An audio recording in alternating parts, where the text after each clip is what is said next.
بسم اللہ الرحمن الرحیم الحمد للہ نحمده ونستعینه ونستغفره ونؤمن به ونتوکل علیہ ونعوذ باللہ من شرور انفسنا ومن سیئات اعمالنا من يهده الله فلا مضل له ومن يضلله فلن تجد له وليا مرشدا أما بعد فقال الله تبارك وتعالى أعوذ بالله من الشيطان الرجيم بسم الله الرحمن الرحيم وهو الذي يقبل التوبة عن عباده ويعفو عن السيئات ويعلم ما تفعلون ويستجيب الذين آمنوا وعملوا الصالحات ويزيدهم من فضله والكافرون لهم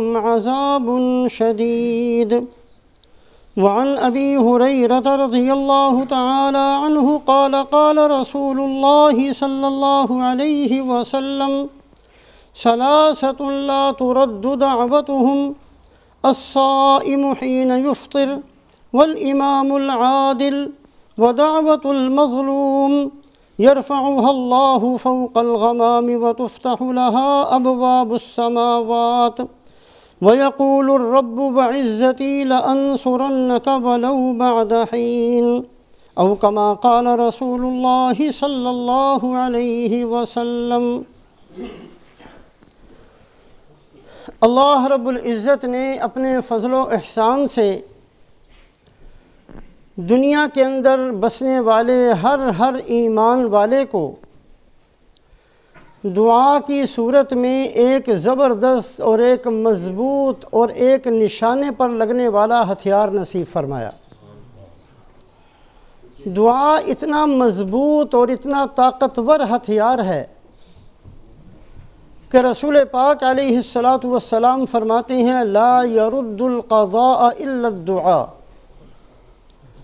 دعا ایک ایسی چیز ہے جو اللہ کے لکھے ہوئے فیصلے کو بھی بدل دیتی ہے۔ اور ایک حدیث پاک کے اندر رسول پاک علیہ السلام ارشاد فرماتے ہیں ان الدعاء ينفع مما نزل ومما لم ينزل۔ دعا اس مصیبت کے لیے بھی مفید ہے جو آ چکی ہے۔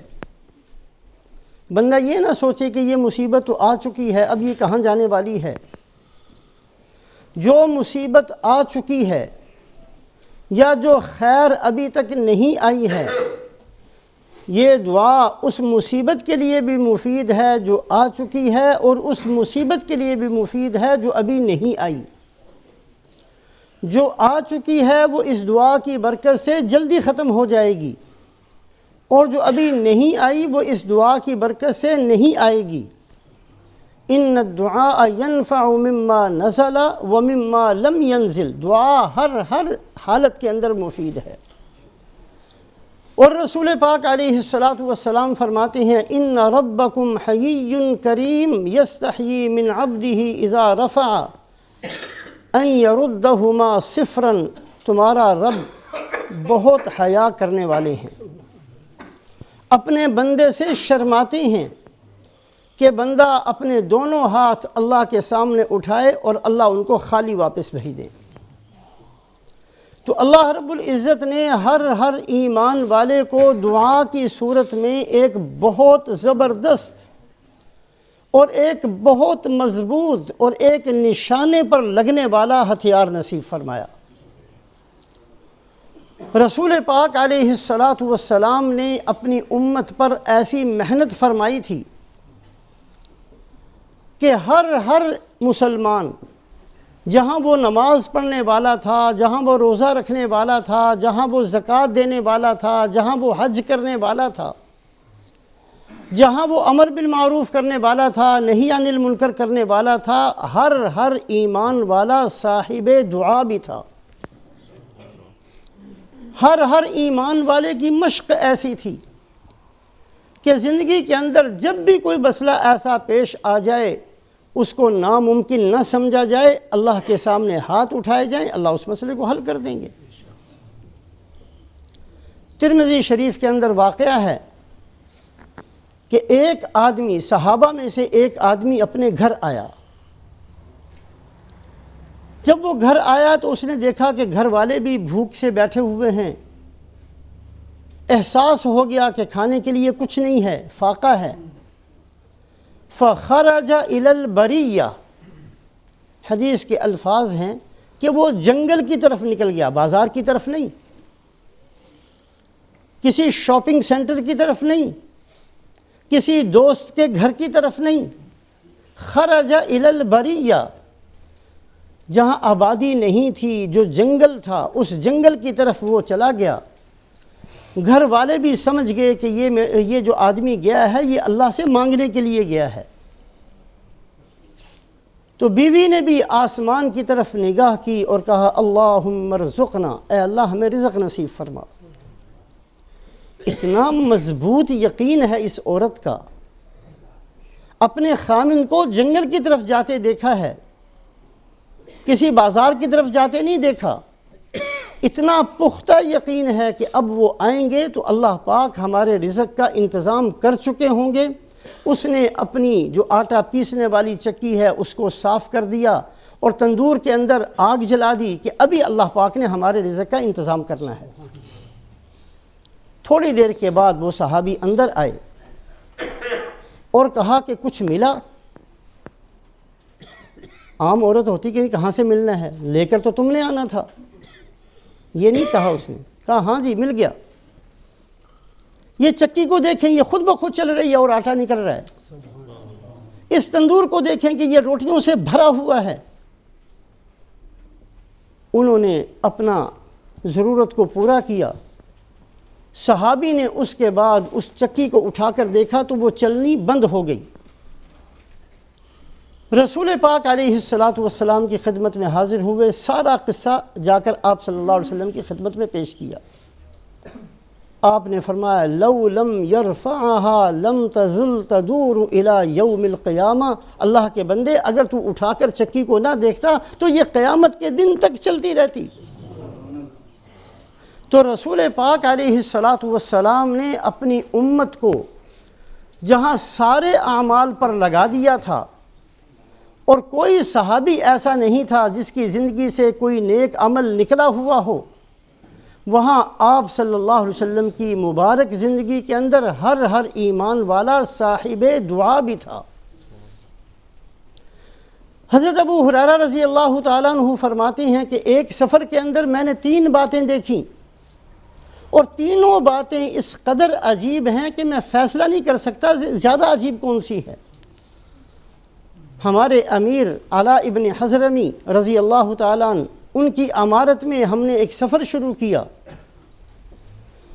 ایک جگہ پہنچے جہاں پانی ختم ہو گیا، سخت قسم کی گرمی، سخت قسم کی دھوپ، آسمان پر سورج ہی سورج کی دھوپ ہے اور کوئی بادل نظر نہیں آتے۔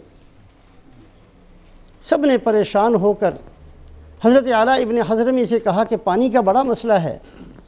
فَصَلَّى رَكَعَتَيْنِ ثُمَّ دَعَا، کہ کوئی بات نہیں، 2 رکعت نماز پڑھی، ہاتھ اٹھا دیے۔ حضرت ابو ہریرہ فرماتے ہیں کہ ایک پرندے کے پر کے برابر ایک بادل ہمیں نظر آیا، اور پھر وہ دیکھتے دیکھتے پھیل گیا، اور اتنی اللہ نے بارش برسا دی کہ ہمارے پانی کا سارا مسئلہ اللہ نے حل کر دیا، صرف 2 رکعت نماز پر۔ ہر بندہ صاحب دعا تھا۔ کہا دوسری چیز ہم نے یہ دیکھی کہ چلتے ہوئے ایک بہت بڑا دریا سامنے تھا، کوئی کشتی نہیں ہے، دوسری طرف جانے کا کوئی انتظام نہیں۔ پھر ہم نے اپنے امیر کی طرف دیکھا، انہوں نے فرمایا سم اللہ واقتحموا، بسم اللہ پڑھو اندر چلے جاؤ، کوئی بات نہیں۔ فسمینا واقتحمنا وعبرنا وما بلل الماء اسفل خفاف ابلنا، فرماتے ہیں کہ ہم نے بسم اللہ پڑھی، ہم پانی کے اندر گھس گئے، سارا دریا ہم نے پار کر لیا۔ اس دریا نے ہمارے گھوڑوں کے پاؤں کے سموں کو بھی تر نہیں کیا، ایسے چل رہے تھے جیسے خشکی میں چلتے ہیں۔ ہر آدمی صاحب دعا، اللہ سے فیصلے کروانے والا، جس وقت جو مسئلہ پیش آ جائے ہاتھ اٹھا کر اللہ سے مانگ لینے والا، یہ اللہ کے نبی صلی اللہ علیہ وسلم نے اپنی امت کو ایسا بنایا۔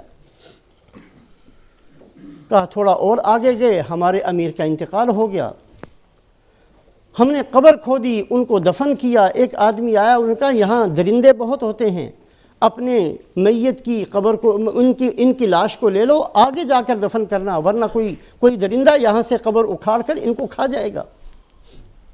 ابھی ہم نے دفن کیا تھا، ابھی وہی موجود تھے، ہم نے قبر کو دوبارہ کھولا تو ہمیں بہت دور تک وہ وسیع قبر نظر آئی اور نور سے بھری ہوئی تھی اور اس میں لاش کوئی نہیں تھی۔ اللہ نے خود حفاظت فرمائی۔ تو رسول پاک علیہ السلام نے ہر امتی کو، ہر ایمان والے کو جہاں نماز پڑھنا سکھایا، قرآن پڑھنا سکھایا، اچھے اخلاق سکھائے، ہر بندے کو، ہر امتی کو صاحب دعا بنایا۔ اس لیے کہ دعا ایک ایسا مضبوط اور ایسا طاقتور ہتھیار ہے جو سیدھا نشانے پر لگتا ہے۔ اگر تاریخ اٹھا کر دیکھتے ہیں تو یہ دور چلتا رہا، ہر مسلمان صاحب دعا ہے، ہر مسلمان اپنا ہر مسئلہ ہاتھ اٹھا کر اللہ سے حل کروا لینے والا ہے۔ پھر یہ زمانہ بدل گیا، پھر مال کی وسعت ہو گئی، پھر اخلاقیات کے اندر امت گر گئی، پھر ایمان کمزور ہو گئے، پھر اعمال کے اندر کمزوری آ گئی، پھر راتوں کو رونے والے کم ہو گئے، پھر دوسروں پر خرچ کرنے والے کم ہو گئے، پھر اپنے پیٹ کو سامنے رکھ کر زندگی گزارنے والے بہت ہو گئے۔ جب اس قسم کی عادات اس امت کے اندر آئیں تو وہ جو ہر ایمان والا صاحب دعا تھا، یہ نعمت اللہ نے چھین لی۔ پھر یہ تھا کہ اس امت کے اندر صاحب دعا تھے لیکن چند بندے ہوتے تھے، اور ہر امتی ان کو جانتا تھا کہ ٹھیک ہے ہماری دعائیں تو قبول نہیں ہوتی، اگر کوئی مسئلہ پیش آئے گا فلاں بزرگ کے پاس چلے جائیں گے اور وہ دعا کر دیں گے، اللہ مسئلہ حل کر دیں گے۔ اگر تاریخ اٹھا کر دیکھتے ہیں سینکڑوں واقعات ایسے ملتے ہیں کہ ایک عام آدمی سے لے کر بادشاہوں تک اللہ والوں کے پاس جایا کرتے تھے صرف دعا کروانے کے لیے۔ ایک عورت، غریب سی عورت، حضرت پیران پیر شیخ عبد القادر جیلانی رحمۃ اللہ علیہ کی خدمت میں حاضر ہوئی اور کہا کہ حضرت اولاد نہیں ہے، مجھے چاہت ہے، خواہش ہے کہ اللہ مجھے بھی اولاد دے دے، آپ دعا فرما دیں۔ شیخ عبد القادر جیلانی رحمۃ اللہ علیہ نے سر جھکا کر پھر سر اٹھا کر کہا کہ اللہ پاک جو فیصلہ کر دیتے ہیں اسی پر راضی رہنا چاہیے، تقدیر پر راضی رہنا ایمان والے کی صفت ہوتی ہے۔ میں نے لوح محفوظ پڑھی ہے، اس کے اندر تیرے لیے اولاد نہیں لکھی ہوئی، لہٰذا صبر کے ساتھ زندگی گزار لو۔ وہ عورت مایوس ہو کر باہر نکلی، ایک چھوٹا سا بچہ باہر موجود تھا، اس نے کہا خالہ جان کس لیے آئی تھی؟ کہا بزرگوں سے دعا کروانے آئی تھی۔ بزرگوں نے دعا کر دی؟ کہا بزرگوں نے تو مجھے یہ سنا دیا کہ میں نے لوح محفوظ پڑھی ہے، اس میں ہے ہی نہیں کچھ بھی۔ کہا خالہ جان دوبارہ جاؤ اور کہو کہ بزرگوں اگر لوح محفوظ میں لکھا ہوتا تو پھر آپ کے پاس آنے کی کیا ضرورت تھی؟ آپ جیسوں کے پاس تو اس لیے آئی ہوں کہ اللہ پاک آپ کے ہاتھوں کو خالی نہیں کرتے، آپ نے اللہ کو راضی کر کے زندگی گزاری ہے، اللہ آپ کی ہر بات کو سنتے ہیں، آپ صاحب دعا ہیں، اس لیے آپ کے پاس آئی تھی۔ وہ پھر جا کر بیٹھ گئی۔ پھر شیخ عبد القادر جیلانی نے پوچھا کیا ہوا؟ کہا جی اولاد نہیں ہے۔ پھر انہوں نے سر جھکا کر کہا کہ میں نے لوح محفوظ پڑھی ہے، اس میں نہیں لکھی ہوئی۔ کہا جی اگر اس میں لکھی ہوتی تو پھر آپ کے پاس آنے کی کیا ضرورت تھی، وہ تو گھر بیٹھے مل جانی تھی۔ تو مسکرا کر کہا کہ وہ ہے تو چھوٹا سا لیکن تجھے کام کی بات بتا دی، اور پھر دعا کی، اللہ نے اولاد دے دی۔ ایک عام غریب آدمی سے لے کر بادشاہوں تک یہ تصور تھا کہ ٹھیک ہے ہمارے اندر بڑی کمزوریاں ہیں، لیکن اگر کوئی مسئلہ پیش آ گیا تو فلاں فلاں فلاں فلاں بزرگ موجود ہیں، ان سے جا کر دعائیں کروا لیں گے۔ سلطان محمود غزنوی رحمۃ اللہ علیہ 1030 کے اندر ان کا انتقال ہوا ہے، آج سے تقریباً 950 سال سے بھی زیادہ وقت گزر چکا۔ 1974 کے اندر افغانستان میں غزنی جگہ ہے، ظاہر شاہ کی حکومت تھی، کسی وجہ سے ان کی قبر پھٹ گئی تھی، اور جب کھول کر دیکھا گیا تو ان کی میت اور ان کا کفن سب ایسے ہی تھا جیسے آج ہی ان کو دفن کیا۔ بہت بڑے فاتح ہیں، سومناتھ کے مندر پر کئی دفعہ انہوں نے حملہ کیا لیکن فتح نہیں ہوئی، اس لیے کہ سومناتھ کا مندر یہ سب سے پرانا مندر تھا اور ٹنوں کے حساب سے سونا اس کے اندر تھا۔ ہندوؤں کے اندر یہ عقیدہ تھا اس وقت کہ جو آدمی دوسرے جنم میں، اس لیے کہ وہ دوسرا جنم، تیسرا جنم، پتہ نہیں کتنے جنم مانتے ہیں، اسلام کے خلاف ہے یہ چیز، جو آدمی دوسرے جنم میں مالدار بن کر پیدا ہونا چاہتا ہے وہ سومناتھ کے مندر پر چندہ دے، یہ ایک نظریہ تھا، عقیدہ تھا ان کا، جس کی وجہ سے لوگ سونا چاندی بے شمار اس کے اوپر چڑھاتے تھے۔ رات کو کسی چراغ کی ضرورت نہیں ہوتی تھی، ہیرے جواہرات اتنے تھے کہ ان کی روشنی سے وہ سارا مندر روشن ہوتا تھا۔ کئی دفعہ کیا لیکن نہیں کامیابی ہوئی۔ ابو الحسن خرقانی رحمۃ اللہ علیہ ایک بزرگ تھے، ان کے پاس محمود غزنوی گئے اور جا کر کہا جی بہت دفعہ ارادہ کر چکا ہوں، بڑی کوشش کی ہے، کوئی کامیابی نہیں ہوتی، کوئی دعا فرما دیں۔ اپنا جبہ اتار کر دیا، یہ پہن کر دعا کر لینا۔ جب وہاں پہنچے اس کو پہن کر دعا کی، اللہ نے فتح دے دی۔ ان بزرگوں کا انتقال ہو چکا تھا، یہ خام میں آئے اور آ کر کہنے لگے کہ میرے جبے کو تو نے بہت کم قیمت میں بیچ دیا، اس کو پہن کر پورے ہندوستان کی ایمان کی دعا کرتا تو سارے مسلمان ہو چکے ہوتے۔ تو دعا ایک مضبوط، ایک طاقتور اور ایک نشانے پر لگنے والا ہتھیار ہے۔ رسول پاک علیہ الصلاۃ والسلام نے ہر ایمان والے کو صاحب دعا بنایا۔ پھر زمانے کے اندر کمزوری آئی، صاحب دعا چند لوگ رہ گئے۔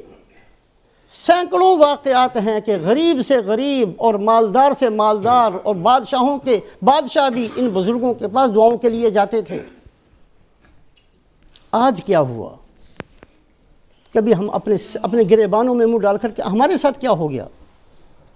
ہم بھی تو ایمان والے ہیں، ہم بھی تو قرآن پڑھتے ہیں، ہم بھی تو نمازیں پڑھتے ہیں، ہم بھی تو اللہ کو مانتے ہیں، ہم بھی تو اللہ کے نبی کو مانتے ہیں، کیا ہو گیا ہمارے ساتھ؟ ہماری دعائیں کیوں ہمارے سر سے اوپر نہیں جاتی؟ ہم حج کے لیے جائیں، ہم عمرہ کے لیے جائیں، ہم ملتزم پر کھڑے ہو کر یا رب کہیں، پھر بھی ہماری دعائیں قبول کیوں نہیں ہو رہی؟ آج مسلمان مظالم سے کیوں نہیں نکلتا؟ آج دھکے ہی دھکے کیوں پڑتے ہیں؟ آج ساری ذلتیں مسلمانوں کے مقدر میں کیوں لکھ دی گئیں؟ کبھی سوچیں تو صحیح ان چیزوں کو۔ قرآن حق ہے، اللہ کے نبی سچے ہیں، دین سچا ہے، ہمیں کیا ہو گیا کہ کون سی مصیبت ہمارے اندر آ گئی؟ ہر بندہ، ہر ایمان والا صاحب دعا تھا، کہاں چلے گئے؟ آج ہمارے بزرگ بھی کہاں چلے گئے؟ اگر ہم نہیں تھے تو کس کے پاس جا کر دعا کروا لیں؟ امت کیوں خالی ہو گئی ان چیزوں سے؟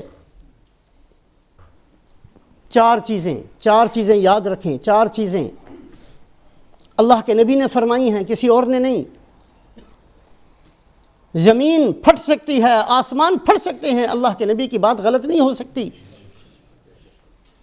اللہ کے نبی صلی اللہ علیہ وسلم نے 4 چیزوں کے بارے میں فرمایا، یہ کرو گے تو کوئی دعا قبول نہیں ہوگی، جو چاہے کرتے رہنا۔ ایک حدیث پاک کے اندر فرمایا لَتَأْمُرُنَّ بِالْمَعْرُوفِ وَلَتَنْهَوُنَّ عَنِ الْمُنْكَرِ أَوْ لَيُوشِكَنَّ اللَّهُ أَنْ يَبْعَثَ عَلَيْكُمْ عَذَابًا ثُمَّ لَتَدْعُنَّهُ وَلَا يُسْتَجَابُ لَكُمْ۔ امر بالمعروف کرتے رہو، مسلمان کی ذمہ داری ہے ہر بندے کو صحیح راستے پر لے کر آنا، ہر بندے کو خیر کی بات بتانا، ہر بندے کی قبر بن جائے اس کے لیے کوشش کرنا، ہر بندہ قیامت میں کامیاب ہو جائے اس کے لیے کوشش کرنا، کوئی جہنم میں نہ چلا جائے، کسی کی قبر جہنم کا گڑھا نہ بن جائے، کوئی اللہ کو ناراض کرنے والا نہ رہ جائے، کوئی جھوٹا نہ ہو، کوئی دھوکہ دینے والا نہ ہو، کوئی اس امت کے اندر کوئی مرتد نہ ہو، اس امت کے اندر کوئی یہ ساری چیزیں ہم نے کرنی تھی۔ کیا ہو گیا ہمیں؟ کسی اور کو چھوڑیں، ہمارے گھر کے اندر ہماری آنکھوں کے سامنے اللہ کا حکم ٹوٹتا ہے، پیشانی پر بل نہیں پڑتا۔ ہمارے گھر کے اندر قرآن کے خلاف زندگی گزرتی ہے، آنکھوں میں سے کبھی ایک آنسو نہیں نکلتا۔ ہمارے گھر کے اندر ہمارے بچے دین کا مذاق اڑاتے ہیں، کبھی ہمیں رونا نہیں آتا، کبھی اس زندگی سے پریشان نہیں ہوتے، صرف اس بات پر خوش ہیں کہ ٹھیک ہے 2 مکان بنا لیے میں نے، صرف اس بات پر خوش ہیں مربع خرید لیے، صرف اس بات پر خوش ہیں کہ بچوں نے ڈگریاں لے لی۔ اللہ کے بندو کیا کرنے ان ڈگریوں کو؟ اگر آخرت نہ بنی کسی کام کی نہیں ہے۔ لَتَأْمُرُنَّ بِالْمَعْرُوفِ، امر بالمعروف کرتے رہنا۔ سب سے پہلے اپنے گھر کی ذمہ داری، قُوا أَنفُسَكُمْ وَأَهْلِيكُمْ نَارًا، اے ایمان والو اپنے آپ کو جہنم سے بچاؤ، پھر اپنے گھر والوں کو بچاؤ۔ ہم کون سی زندگی گزارنے پر پڑ گئے جس زندگی کے اندر ہمیں اپنے محبوب اولاد کی فکر نہیں کہ اس کی قبر کا کیا بنے گا، جس کے اندر ہمیں اپنے رشتہ داروں کی کوئی فکر نہیں کہ یہ قبر کا ستیہ ناش کر رہے ہیں یا یہ قبر کو سنوار رہے ہیں۔ امر بالمعروف کرتے رہو، نہی عن المنکر کرتے رہو، گناہوں سے روکتے رہو۔ کوئی آدمی الزام تلاشی کرے اس کو روکو کہ اللہ کے بندے تیری وجہ سے عذاب آئے گا، سب اس کے اندر مبتلا ہو جائیں گے۔ کوئی حسد کرے، کوئی کینہ کرے، کوئی بغض کرے، کوئی حق دبائے، کوئی کسی پر ظلم کرے، یہ امت مسلمہ کی ذمہ داری تھی کہ اچھی بات کا حکم کرنا، بری بات سے روکنا۔ اور فرمایا اگر نہیں کرو گے، یہ حدیث پاک اللہ کے نبی فرماتے ہیں، او لیوشکن اللہ ان یبعث علیکم عذابا، اللہ تھوڑی ڈھیل دیں گے پھر اللہ پاک عذاب بھیجیں گے۔ عذاب صرف اس کو نہیں کہتے کہ زمین پھٹ جائے اور سارے دھنس جائیں، صرف اس کا نام عذاب نہیں ہے، پریشانیوں کے اندر مبتلا کر دیا جانا، پیسہ ہوتے ہوئے پریشان، اولاد ہوتے ہوئے پریشان، مکان ہوتے ہوئے پریشان، زمینیں ہوتے ہوئے پریشان، اور کسی بندے کو اپنی زندگی کا کوئی مقصد سمجھ میں نہیں آتا۔ رات کو سوئیں تو نیند نہ آئے، کھانے کے لیے بیٹھیں تو بھوک نہ لگے، بستر بڑا اچھا موجود ہے نیند نہیں آتی، کھانے بڑے اچھے موجود ہیں ہضم نہیں ہوتے، بیماری کا سبب بنتے ہیں۔ یہ ساری چیزیں عذاب کا حصہ ہیں۔ او لیوشکن اللہ ان یبعث علیکم عذابا ثم لتدعنہ ولا یستجاب لکم، پھر تم ہاتھ اٹھا کر دعائیں مانگنا، اللہ نے قبول نہیں کرنی۔ آج کیا ہو گیا کہ ہماری دعائیں قبول نہیں ہوتی؟ ہمارے پاس کوئی ایسا بزرگ بھی نہیں رہا کہ اس کی جا کر پاؤں پکڑنے کے اللہ کے بندے تو ہی دعا کر دے۔ وبا کی طرح ایک مصیبت ہے بے دینی کی، وبا کی طرح ایک مصیبت ہے گناہوں کے اندر مبتلا ہونے کی، وبا کی طرح ایک مصیبت ہے ایک دوسرے کا گریبان کھینچنے کی، وبا کی طرح ایک مصیبت ہے ایک دوسرے کو ذلیل اور رسوا کرنے کی، وبا کی طرح ایک مصیبت ہے ایک دوسرے کا مال ہڑپ کر جانے کی۔ کتنے گناہ ہیں، کتنے کے گناہ ہم نے کرنے ہیں، کس کس گناہ کو بھگتیں گے جا کر، کس کس گناہ کا جواب دیں گے؟ یوم یتذکر الانسان وانى له الذکریٰ، اللہ فرماتے ہیں کہ قیامت والے دن ایک ایک لمحہ یاد ہوگا۔ جب قبروں سے اٹھیں گے جسم کیسا ہوگا یہ الگ ایک بحث ہے، کس حالت میں اٹھیں گے الگ بحث ہے، لیکن حافظہ عقل اتنی تیز ہوگی، اتنی مکمل ہوگی کہ پیدا ہونے سے لے کر سانس نکلنے تک ایک ایک لمحے کی زندگی ایسے ہوگی جیسے ابھی اس کام کو کیا۔ جیسے ابھی ہم بیٹھے ہیں، ابھی یاد ہے سب کچھ، اسی طرح 10 سال پہلے کی بات بھی یاد ہوگی، اور 15 سال پہلے کی بات بھی یاد ہوگی، رات کی بات بھی یاد ہوگی، دن کی بات بھی یاد ہوگی۔ یوم یتذکر الانسان وانیٰ لہ الذکریٰ، کس کس گناہ کو یاد کریں گے قیامت میں، کس کس مصیبت کو یاد کریں گے؟ کبھی سوچیں کتنا گرا لینا ہے اس دنیا کے اندر۔ تو 2 چیزیں اس حدیث پاک کے اندر، 4 باتیں اللہ کے نبی نے فرمائی ہیں، 2 چیزیں اس حدیث پاک کے اندر جس کی وجہ سے دعائیں قبول نہیں کی جائیں گی۔ اللہ کے نبی فرماتے ہیں ثم لتدعنہ ولا یستجاب لکم، تم حج کر کے دعا کر لو، تم عمرہ کر کے کر لو، تم قرآن پڑھ کے کر لو، قبول نہیں ہوگی۔ اس کا مطلب یہ نہیں ہے کہ دعائیں کرنا چھوڑ دیں۔ جیسے ہماری نمازیں جیسی ہیں ہم جانتے ہیں پھر بھی پڑھتے ہیں، اللہ کا حکم ہے پڑھتے ہیں۔ جیسے قرآن ہم پڑھتے ہیں، پتہ ہے بہت ساری غلطیاں پھر بھی پڑھتے ہیں، ایسے دعائیں پھر بھی ہم نے مانگنی ہیں، لیکن ان چیزوں کو بھی سامنے رکھیں کہ جس زندگی کے ساتھ چلتے ہوئے دعا مانگتے ہیں اس سے دعائیں قبول نہیں ہوا کرتی۔ امر بالمعروف کا چھوڑنا ایک چیز، نہی عن المنکر کا چھوڑنا دوسری چیز۔ دوسری حدیث پاک مسلم شریف کی روایت، رسول پاک علیہ السلام نے 2 آیت شریفہ پڑھی، یا ایھا الرسل کلوا من طیبات ما رزقناکم واعملوا صالحا، یا ایھا الرسل کلوا من الطیبات واعملوا صالحا۔ اللہ نبیوں کو نہیں رسولوں کو حکم دیتے ہیں۔ یہ اللہ کی عادت شریفہ ہے، جب ایک کسی حکم کی اہمیت بتانا ہو کہ بہت اہم ہے تو اللہ اپنے نبی کو، خاص بندوں کو کہا کرتے ہیں تاکہ عام آدمی سمجھے جب ان کے لیے یہ حکم ہے تو ہمارے لیے اس پر عمل کرنا کتنا ضروری ہے۔ یا ایھا الرسل کلوا من الطیبات واعملوا صالحا، اے رسولو پاک چیزیں کھانا، اچھے عمل کرنا۔ اللہ کے نبی نے آیت شریفہ پڑھی اور پھر فرمایا ثم ذکر الرجل، پھر ایک آدمی کا آپ نے ذکر فرمایا، ایک ایسا بندہ ہوگا یطیل السفر، لمبا سفر کرے گا، اشعث اغبر، اس کے بال بکھرے ہوئے ہوں گے، اس کے کپڑے پھٹے ہوئے ہوں گے، گرد و غبار اس کے اوپر پڑا ہوا ہوگا۔ یہ ساری وہ حالتیں ہیں کہ یہ دعا کی قبولیت کی حالتیں ہیں۔ اس کے باوجود لمبا سفر بھی ہے، مسافر کی دعا قبول ہونی چاہیے، پھر بھی اس کی حالت بڑی خستہ ہے، پھر بھی اللہ کے نبی نے فرمایا پھر یہ ہاتھ اٹھا کر یا رب یا رب یا رب کہے گا۔ یہ تواضع کی حالت بھی قبولیت کی حالت ہے، لیکن پھر بھی اس کی دعا نہیں قبول ہوگی۔ آپ نے فرمایا مطعمہ حرام ومشربہ حرام وملبسہ حرام وغذی بالحرام فأنی یستجاب لہ، یہ حرام کھا کر آیا ہے، یہ حرام پہن کر آیا ہے، یہ حرام پی کر آیا ہے۔ ٹھیک ہے سفر کیے ہیں، قبولیت کی آثار ہیں، لیکن کر کے کیا آیا ہے؟ وغذی بالحرام، اس نے جو کرنا تھا وہ بھی حرام کیا، اس کے جو بڑوں نے کرنا تھا وہ بھی حرام کیا۔ یہ بچہ تھا، یہ تو مکلف نہیں تھا، لیکن باپ نے بھی حرام ہی کھلایا تھا، اس کے باپ نے بھی اس کو حرام کھلایا تھا۔ وغذی بالحرام، ان کی پرورش ہی حرام سے ہوئی ہے، ان کا خون بھی حرام سے بنا ہے، ان کا گوشت ہی حرام سے بنا ہے۔ فأنی یستجاب لہ، اللہ ان کی دعائیں کیوں قبول کریں؟ مسلم شریف کی روایت، اللہ کے نبی نے فرمایا 3 باتیں ہو گئیں، اس لیے آج ہماری دعائیں قبول نہیں ہوتی۔ ہمارے اندر کوئی بزرگ بھی نہیں کہ اسی کے پاؤں پکڑ لیں جا کر۔ ہم سب کے سب اس مصیبت میں گرفتار ہیں، آج کا نمازی بھی، آج کا روزے دار بھی، آج کا حاجی بھی، آج کا مولوی بھی، آج کا دیندار بھی، آج کا دنیا دار بھی، اس لیے کہ ہم نے ان چیزوں پر سوچنا چھوڑ دیا۔ ہمارے آنسو نکلتے ہیں مکان کے لیے، ہمارا آنسو نکلتا ہے پیسے کے لیے، ہمارے آنسو نکلتے ہیں کسی اور چیز کے لیے۔ ہم میں سے کوئی اپنی آخرت کے لیے رونے والا نہیں رہا، ہمارے لیے کوئی اپنی اولاد کی آخرت کے لیے رونے والے نہیں رہے، ہمارے آنسو ادھر ادھر ضائع ہو گئے سارے۔ اللہ کے نبی صلی اللہ علیہ وسلم نے 3 چیزیں، چوتھی چیز،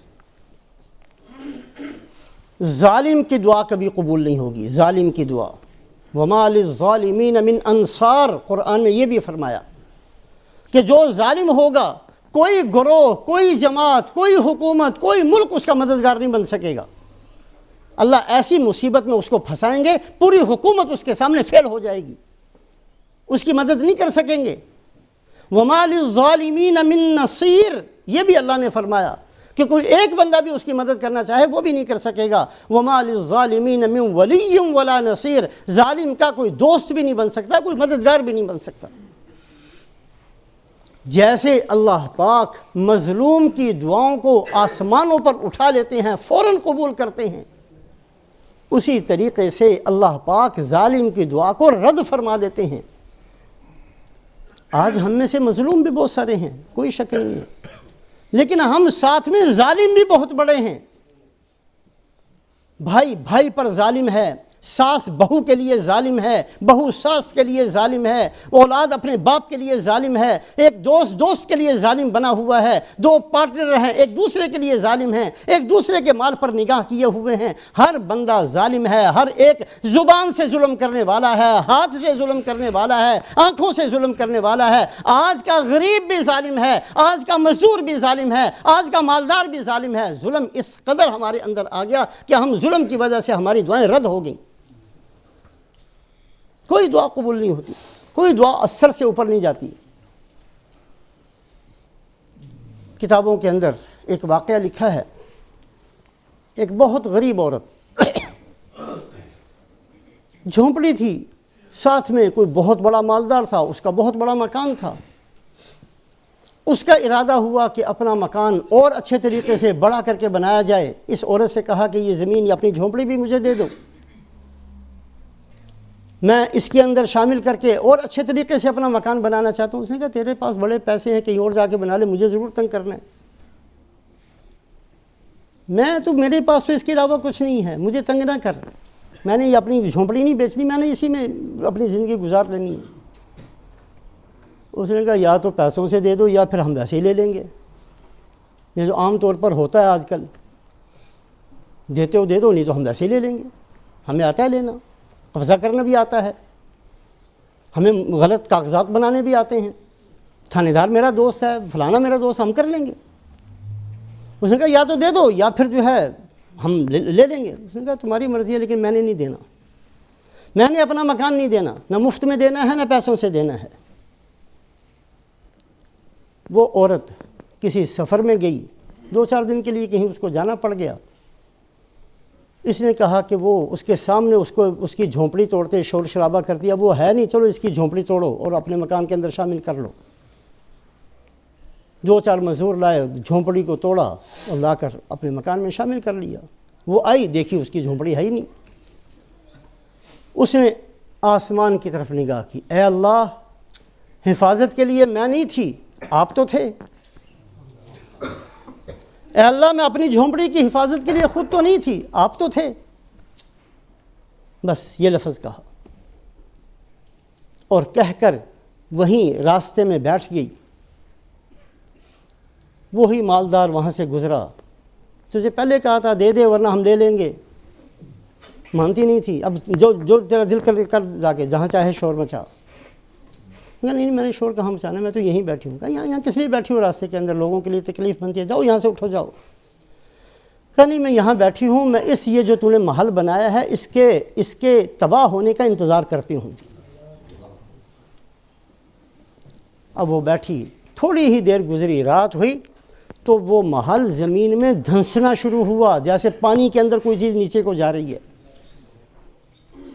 بڑی مضبوط بنیادیں دھنستے دھنستے دھنستے بمائے سارے بندوں کے جو اس کے اندر تھے وہ زمین کے اندر دھنس گیا، اور صرف ایک دیوار اس کی رہ گئی، اور اس پر لکھا ہوا تھا اتہزأ بالدعاء وتزدریہ وما یدریک ما صنع الدعاء۔ اللہ کے بندے تجھے کیا پتا کہ مظلوم کی دعا کہاں جاتی ہے، مذاق ہی کرتے رہے۔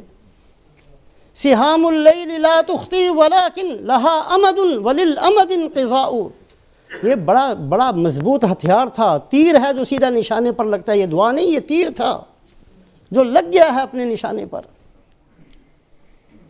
تو مظلوم کی دعائیں ایسے آسمانوں پر جاتی ہیں، ایسے جاتی ہیں، اور فوری طور پر اللہ ان کی دعاؤں کو قبول کرتے ہیں، بشرطے کہ مظلوم ظالم نہ ہو۔ ہم مظلوم بھی ہیں لیکن ہم ظالم بھی ہیں، ہماری زندگی ظلم کرتے کرتے بھی گزرتی ہے، ظلم سہتے سہتے بھی گزرتی ہے۔ اس لیے کہ اگر ہم ظلم نہ کریں، اس کا ارادہ نہیں کریں گے تو ہمارے اوپر بھی ظلم ہوتے رہیں گے۔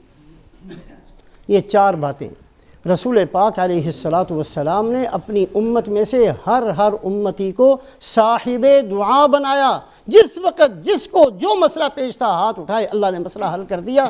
اور اس کے بعد دور بدلا ہے تو صاحب دعا موجود ہوا کرتے تھے، اللہ والے موجود ہوا کرتے تھے. اور آج تلاش کرنے سے ہو سکتا ہے کوئی تلاش کرنے سے نہیں ملتا، اس لیے کہ ایک بے دینی کی وبا ہے جو ہم سب پر چھائی ہوئی ہے، ایک اللہ کی ناراضگی کی مصیبت ہے جو ہم سب پر مسلط ہے. رمضان المبارک قریب ہے، اللہ ہم سب کو اس کی قدر کی توفیق نصیب فرمائے. ارادہ کر لیں کہ جتنے دن باقی ہیں اب ہم نے اللہ کے ساتھ دوستی کے ساتھ اس زندگی کو گزارنا ہے. بہت ہم نے گناہ کر کے دیکھ لیے، بہت غلط راستوں پر چل کر دیکھ لیا، کچھ نہیں بنتا، کچھ نہیں بنتا. ایک بندے کی نہیں 1000 بندوں کی جیب کاٹ کے دیکھ لو، کچھ نہیں بننا. ایک پر ظلم نہیں 1000 پر ظلم کر کے دیکھ لو، مصیبت کے علاوہ کچھ نہیں ملنا. اس بہترین زندگی کا ارادہ کر لیں جو اللہ کا وعدہ ہے اور اللہ دیتے ہیں. من عمل منکم من ذکر او انثی وهو مؤمن فلنحیینہ حیاتا طیبہ. کوئی مرد کوئی عورت اعمال صالحہ کے ساتھ زندگی گزارے، اللہ کہہ رہے میں وعدہ کرتا ہوں اس کی زندگی کو بہترین زندگی بنا دوں گا. ایسی مزیدار زندگی، ایسی بہترین زندگی